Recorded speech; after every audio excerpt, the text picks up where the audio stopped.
Livro do profeta Isaías, capítulo de número 6, versículo de número 8. Quem achou, diga amém. Depois disso, ouvi a voz do Senhor que dizia: a quem enviarei? E quem há de ir por nós? Então disse eu: eis-me aqui, envia-me a mim. Se assente adorando a Jesus. Queridos, o livro do profeta Isaías, ele tem duas visões. A primeira visão é a visão histórica do livro do profeta Isaías. A segunda visão é a visão messiânica. Quero falar sobre com vocês aqui sobre a visão histórica do livro. E se o tempo me permitir, quero também aqui falar sobre a parte profética. E o livro do profeta Isaías, ele é muito conhecido pelos pregadores como profeta messiânico. Isto é, Isaías em seu livro, ele faz questão, aliás, Deus através dele faz questão de mostrar para o povo de Israel que viria um resgatador para o povo. Isto é, você bem sabe que nos tempos antigos, a profecia no Antigo Testamento, na Antiga Aliança, ela foi dada pelo relacionamento entre Moisés e Arão. Quando Deus apareceu a Moisés, Moisés se recusou a falar.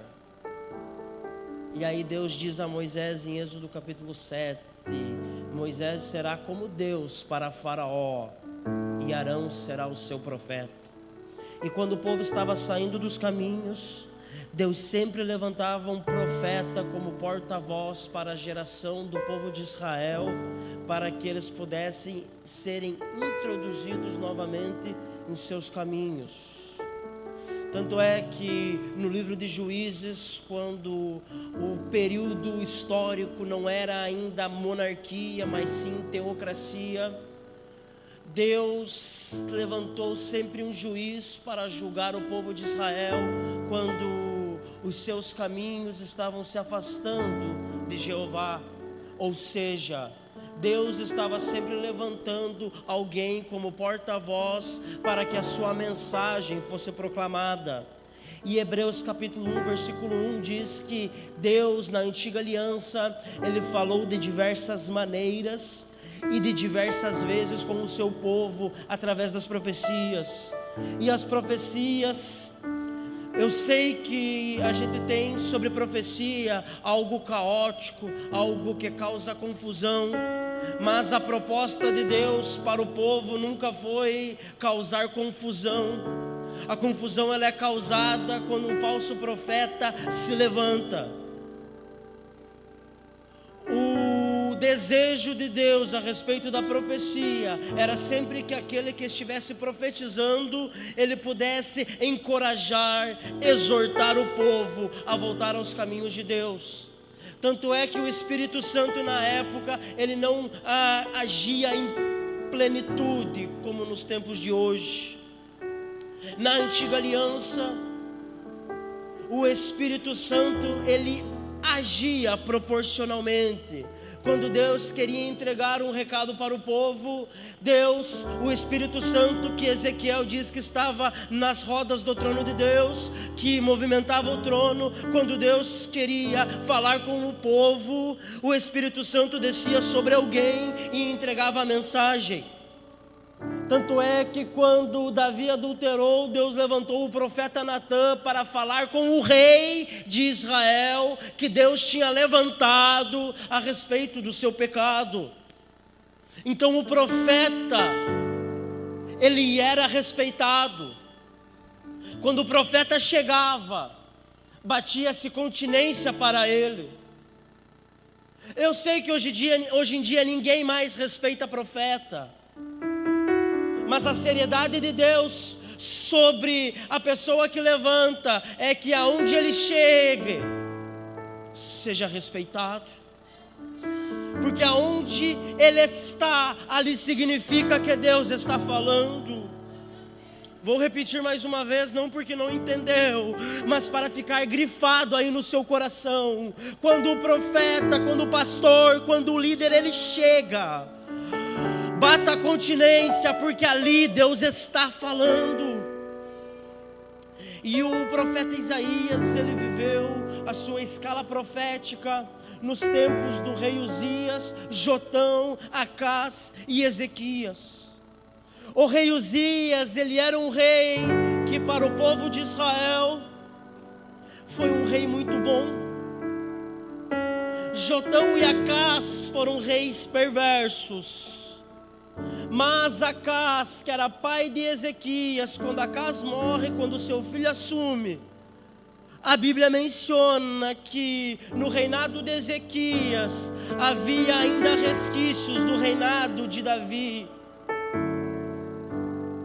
Tanto é que o rei Ezequias, a Bíblia literalmente diz que Ezequias, ele foi um homem justo.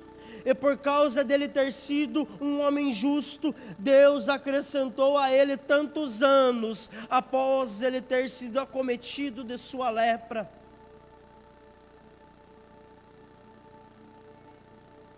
Porque o profeta, quando ia falar com o rei, ele era respeitado. E eu lembro-me de Ezequias falando para Deus: Deus, lembra que eu te servi. Ezequias dizia para Deus: ó Pai, lembra-me que eu sou, lembra-se que eu sou um homem justo. E aí o profeta vai a Ezequias e disse: pois bem, na sua vida é acrescentada tantos anos, então põe em ordem a sua casa. Mas há um paralelo incrível aqui, porque Jotão e Acás foram reis perversos, mas o ministério do profeta Isaías, ele começa durante, ou melhor, após da morte do rei Uzias. E a Bíblia diz que Uzias, ele confiou demais em seu braço. O livro de 2 Crônicas, capítulo 16, diz para nós que Uzias, foi acometido de uma doença, de uma lepra, como sinal da ira de Deus, porque quando ele entrou no templo, tentou sacrificar, quando Deus apareceu a Moisés para dar a ordem a Arão, dizendo que só sacerdote poderia sacrificar. Então Uzias aqui, ele estava quebrando um decreto de Deus, e a ira sobre ele se acendeu. E quando há uma confiança exacerbada em nós mesmos, quando há uma confiança extrema naquilo que fazemos, a ponto de não darmos mais ouvidos à voz de Deus e confiarmos no nosso braço, corremos o risco de acarretarmos para nós problemas seríssimos. O livro do profeta Zacarias, no capítulo 4, versículo 6, Deus disse para o povo, segundo a restituição do templo, para o povo de Zorobabel, dizendo: olha, vocês têm os recursos, vocês têm os homens para construir, vocês têm a riqueza necessária, mas fiquem vocês sabendo, Zacarias capítulo 4, versículo 6, que não é por força, não é por violência, é pelo Espírito de Deus. Jeremias capítulo 17, versículo 5, maldito o homem que confia no seu braço e faz dele a sua força.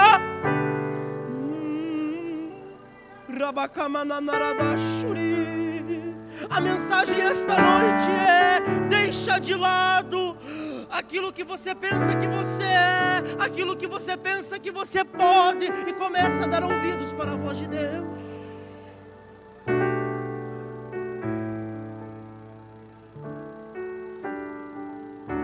Mas Isaías, ele também viveu em um tempo linear com Judá.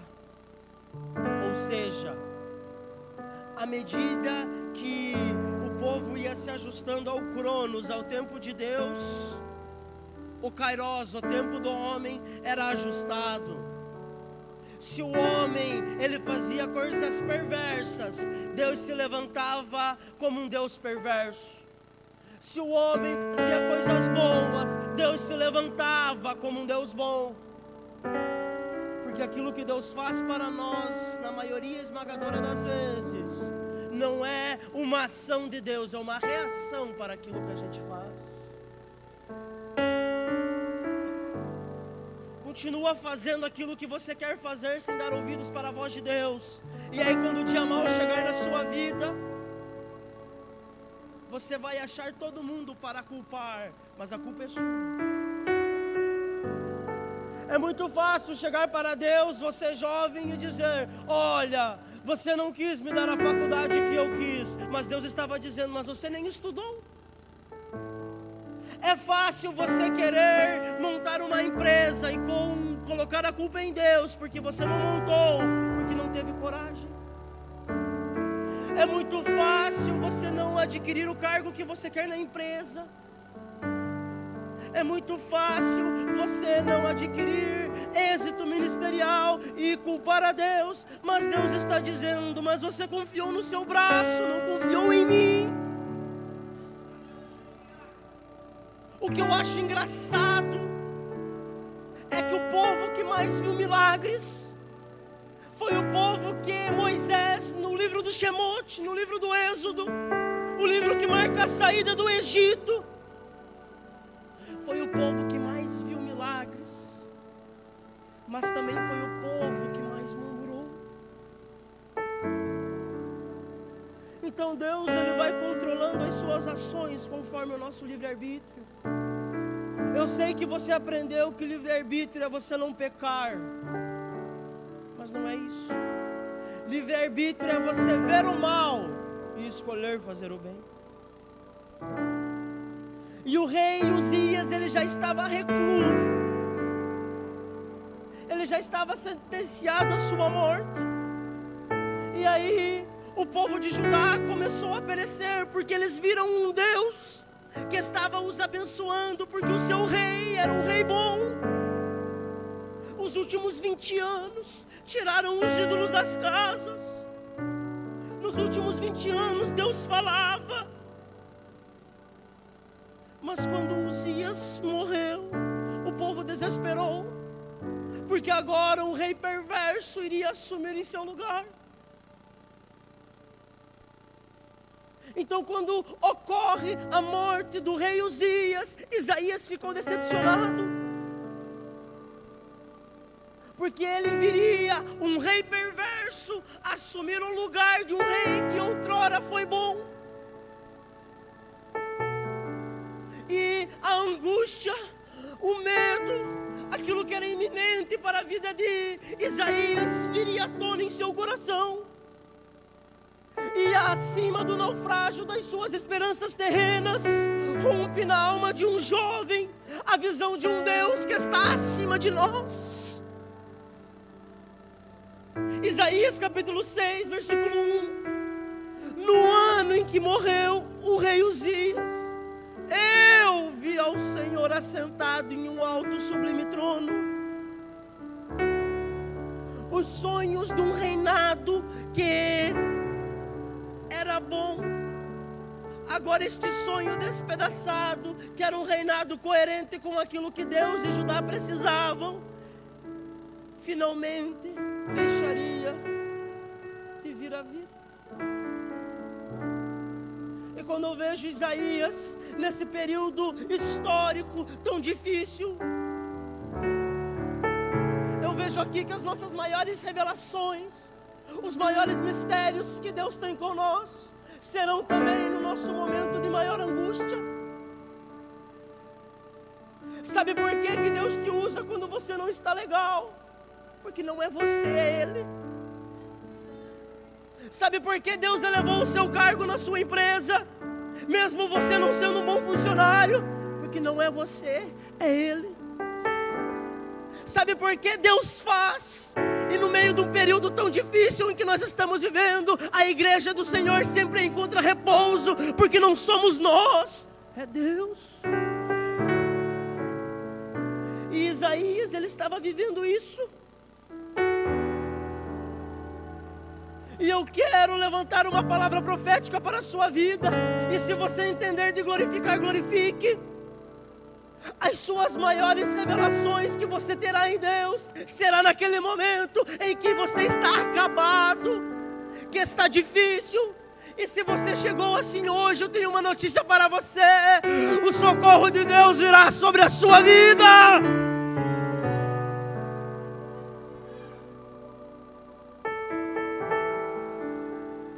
Bruno, eu desanimei.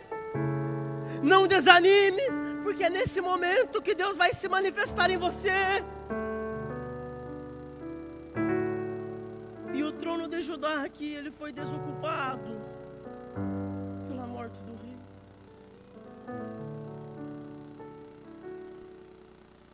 E o povo ficou preocupado, obreiros. Quem que vai assumir agora? Era um rei bom, foi um rei que nos prosperou.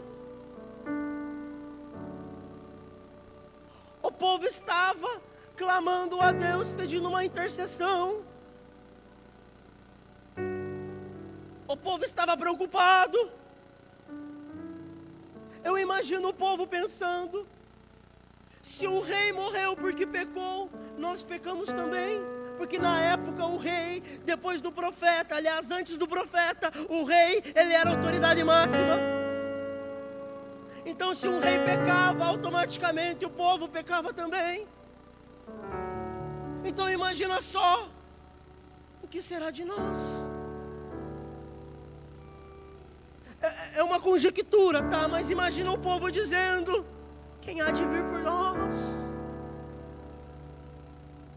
E Isaías aqui estava dizendo, ele declarou para o povo, no ano em que morreu o rei Uzias, o trono desocupado, a gente sem esperanças, Isaías estava dizendo para o povo: não temas, porque eu vi ao Senhor. O rei morreu, mas não se preocupem, porque eu vi o Rei Eterno. Eu preciso de alguém para receber isso. Isaías estava dizendo: o rei mortal morreu, mas eu estou vendo assentado no alto e sublime trono aquele que é imortal. Isaías capítulo 9 é o Emanuel. É o Deus conosco, mas também é o maravilhoso. É o Deus forte, é o Pai da eternidade, é o príncipe da paz. Isaías estava dizendo: não fiquem angustiados, porque eu vi o nosso rei.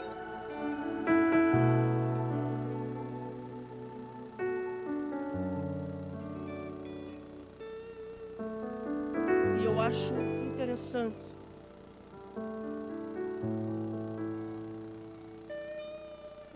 que o original aqui da palavra Senhor é Adonai. Adonai é senhores meus, é a junção da Trindade, o Pai, o Filho e o Espírito Santo. Isaías estava dizendo: eu não vi só o rei, eu vi o Adonai, eu vi os três. João capítulo 12, versículo 41, Jesus diz que a glória que o profeta Isaías viu referia-se ao nosso Cristo, entronizado e exaltado nas alturas, assentado em seu alto e sublime trono, à destra do Pai. Isaías vendo o rei e declarando: até que enfim, que um rei justo, fiel, se levantou. Serafins aqui que pairavam acima do trono de Deus estavam cantando: Santo, Santo, Santo. Duas asas eles voavam, duas cobriam o seu rosto, duas Nuvens cobriam os seus pés. E Isaías, enquanto via aquela visão dos anjos gritando santo, ele estava vendo o Senhor. Mas algo que eu acho interessante aqui é que quando os serafins, que achavam-se indignos de ver a glória de Deus, porque com duas cobriam os seus olhos, o profeta viu a glória de Deus. Isaías, ele vinha de uma linhagem aristocrata. Era uma linhagem que não tinha nada a ver com o profeta. Ele não era filho de sacerdote, ele não era filho de profeta, ele era um homem comum. E é por isso que você que pensa que está na Trindade com o Pai, você não consegue ver as revelações dele, porque Deus se revela para pessoas comuns. Não, eu vou melhorar para você. Deus não se revela para você porque você é bom, porque você pode, porque você faz, porque quem pode é Ele, quem faz é Ele, quem é Ele. Ele se revela a você porque você é uma pessoa comum. E eles cantavam: santo é o Senhor dos exércitos. Só que Isaías, sendo um homem impuro que habitava no meio de um povo de impuros lábios, ele lembrou-se de Êxodo 33:20, quando Deus estava dando a ordem para Moisés a respeito do sacerdócio, a respeito do tabernáculo, a respeito da tenda da congregação, a respeito da nuvem que entraria na tenda. Ele estava dizendo aqui, ele lembrou: porquanto homem nenhum verá minha face e viverá. Era Deus falando. Aí Isaías no versículo 6 ele diz: ai de mim que vou perecendo, porque eu sou um homem de lábios impuros, habitando no meio de um povo de impuros lábios. E um homem de lábio impuro não poderia proclamar que ele é santo, santo, santo. E é por isso que Davi diz no Salmo 141: Deus, põe um guarda na minha boca, vigia naquilo que você fala, naquilo que você faz. Mas o que eu acho interessante é que o serafim pegou uma brasa do altar, e após Isaías ter confessado a sua natureza caída, um dos serafins voou até ele sobre a sua boca e jogou a brasa do altar. Quando eu li isso a primeira vez, eu pensei: a brasa queimou a boca dele. Mas Deus estava dizendo para ele: os seus pecados foram perdoados. Porque a brasa tirada do altar simbolizava algo que está em Levítico 16:12, no livro do Vaikra, que era que um sacrifício tinha sido feito, então saiu-se brasas do altar. E esta brasa, que era usada para purificação, o anjo tocou a boca de Isaías. E o anjo disse: não temas, porque a tua iniquidade foi tirada e purificado foi o teu pecado. E é por isso que tem gente que está aqui me encarando e me fazendo pressão desde que eu cheguei. E é preciso que você saiba que é através do fogo de Deus em nossas vidas. Bruno, não compreendi. Apocalipse capítulo 1, versículo 14, também com João na ilha de Patmos, num momento angustiante, ele diz que os olhos de Deus eram como chamas de fogo. Hebreus 12:29, o autor está dizendo: pois o nosso Deus é um fogo consumidor. Êxodo capítulo 3, Deus apareceu para Moisés na sarça com fogo. 1 Reis 18, Elias ora e do Monte Carmelo, do céu, cai fogo ali. Jeremias capítulo 20, versículo 9, ele diz: ó Pai, está difícil, eu até quero parar, mas em mim tem uma chama ardente em meu peito, não tem como parar. Eu vou melhorar para você e você vai falar línguas estranhas agora. Estavam todos reunidos em Atos capítulo 2, 120 apóstolos ali, prontos para receber a glória de Deus, e do céu veio línguas repartidas como de fogo.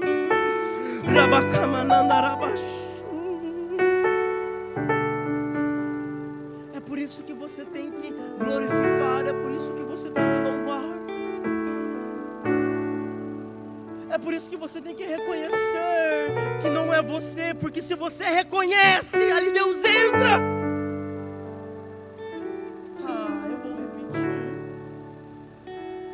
Se você reconhecer a sua natureza, Deus vai entrar e vai tomar conta da sua vida. E Deus estava precisando só de um instrumento ali para fazer a obra. Ezequiel capítulo 22 e 30, Deus estava dizendo para Ezequiel: procurei dentre vós um homem que erguesse os muros e se colocasse na brecha, mas eu não encontrei. Mas Isaías no capítulo 6, versículo 8, quando ninguém queria ser profeta, ele estava levantando a mão e dizendo: eis-me aqui, envia-me a mim. Deus não procura homens perfeitos, Deus não procura homens bons. Pelo contrário, Ele foi atrás de um homem que tinha os lábios impuros. Mas quando ele reconheceu, Deus o levantou. Deus quer alguém que se colocasse na brecha. Eu já vou encerrar, mas eu preciso falar também aqui da visão profética dele. O cânon das Escrituras Sagradas, entre o livro de Malaquias e o livro de Mateus, se você em casa olhar na sua Bíblia, tem uma página em branco. Essa página em branco, ela retrata para nós o período intertestamentário da história do povo de Israel. Ou seja, 400 anos que Deus não se manifestou de forma alguma. 400 anos que os sacerdotes entravam no templo, ofereciam um sacrifício, e Deus não descia para falar com o povo. 400 anos que o povo tentava, fazia, mas Deus tinha virado as costas.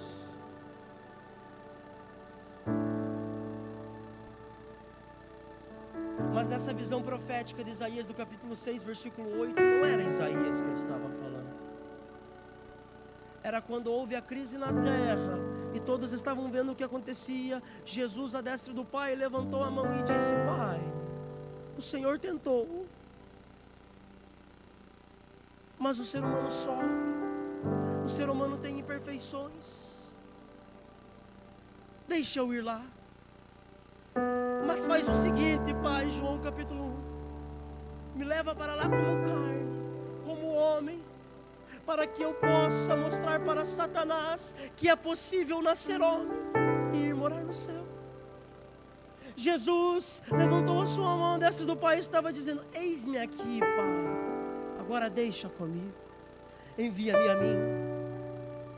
E no Evangelho de Lucas, através de Zacarias, quando ele dá ordem sacerdotal de Abias, aprove-se a Deus ser sorteado para entrar no templo para oferecer sacrifício. Num dia comum, onde Deus não se manifestava mais, era só mais um culto, era só mais um sacrifício. Mas ali Deus resolveu romper este tempo que não falava mais no período intertestamentário, e agora passa-se para o período neotestamentário, o período da nova aliança, onde Deus começa a falar com o povo de novo. Deus vai para Zacarias e diz que ele geraria um filho chamado João Batista. O livro de Malaquias diz que a vinda de Jesus, a vinda do Messias, seria precedida pelo Elias. Elias, o profeta, era João Batista. E aí João Batista nasce e ele vem, filho de Isabel, abrindo espaço, testemunhando a luz do Filho. Aí Jesus nasceu de uma virgem também, visão profética de Isaías: eis que uma virgem conceberá e dará à luz a um menino, aí o nome dele será Emanuel. E aí Jesus nasce, Jesus cresce, por 30 anos Jesus viu o paralítico e não curou. Por 30 anos Jesus viu um demônio se manifestar e não curou. Mas a partir dos 30 anos até os 33 anos e meio, o ministério de Jesus ocorreu. Não compreendi, Bruno. Até Jesus esperou o tempo dele, espere o seu.